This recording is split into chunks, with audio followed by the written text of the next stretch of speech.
தளபதியோட 9வது படம் பூவே உனக்காக. இந்த படத்துல தளபதியோட பேர் வந்து ராஜா. வாங்க நம்ம இந்த படத்தோட கதையை பார்க்கலாம். தளபதி வந்து ஒரு பொண்ணை ஒன் சைடாக லவ் பண்ணுறாரு. பட் அந்த பொண்ணு வந்து இன்னொரு பையனை லவ் பண்ணுறாங்க. இது தளபதிக்கு தெரிய வருது. பட் அந்த பொண்ணோட ஃபேமிலிலையும் அந்த பையனோட ஃபேமிலிலையும் அவங்க லவ்க்கு அகெயின்ஸ்டாக இருக்காங்க. இவங்க ரெண்டு பேர்த்தையும் தளபதி ஒன் சைடாக லவ் பண்ண பொண்ணையும் அந்த பொண்ணு லவ் பண்ணுற பையனையும் சேர்த்து வைக்கிறது தான் இந்த படத்தோட கதை. அண்டு அவங்க ரெண்டு பேர்த்தையும் சேர்த்து வைக்கிற விதமாக தளபதி வந்து அந்த பொண்ணோட வீட்டுக்கு போயிட்டு அவரும் அவரோட ஃப்ரெண்ட்ஸ்லாம் போய் ஸ்டே பண்ணி அவங்க ரெண்டு பேரோட லவ்வையும் அவங்க ஃபேமிலியில் புரிய வச்சு சேர்த்து வைக்கிறார். அதான் இந்த படத்தோட கதை. அண்டு இந்த படத்தில் வந்து ஃபைனலாக கிளைமேக்ஸில் தளபதி வந்து அந்த பொண்ணை விட்டுட்டு அவர் அந்த பொண்ணை நினச்சிக்கிட்டு காலம் ஃபுல்லாக இருக்க மாதிரி இருப்பார். அதான் இந்த படத்தோட கதை. அண்ட் இந்த படம் வந்து தளபதியோட ஃபஸ்ட்டு பிளாக் பஸ்டர் படம். அண்ட் இந்த படம் வந்து 250 நாள் தேட்டர்ஸில் ஓடிச்சு.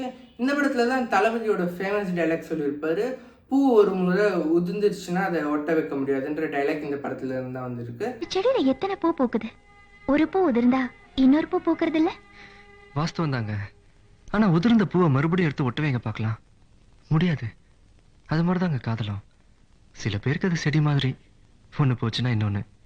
சில பேருக்கு அது பூ மாதிரி, ஒரு தடவை பூத்து உதிர்ந்ததுன்னா அவ்வளோதாங்க, மறுபடியும் எடுத்து ஒட்ட வைக்க முடியாது. அது மாதிரிதாங்க என் காதலும்.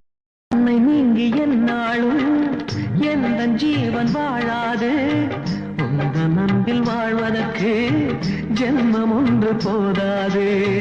நீ என்னை சேர்ந்திடும் வரையில் இதயத்தில் சுவாசங்கள் இல்லை, நீ வந்து தங்கிய நெஞ்சில் யாருக்கும் இடமே இல்லை. ஆசை காதல் கைகளில் சேர்ந்தால் வாழ்வே சொர்க்கம் ஆகுமே, ஆசை காதல் கைகளில் சேர்ந்தால் வாழ்வே சொர்க்கம் ஆகுமே. அண்ட் இந்த படத்தை நீங்கள் பார்க்கணும்னு நினச்சிங்கன்னா இந்த படம் ஃப்ரீயாக யூடியூப்லேயே அவைலபிளாக இருக்குது. உங்களுக்கு ஃப்ரீ டைம் இருக்கும்போது நீங்கள் போய் பார்க்கலாம்.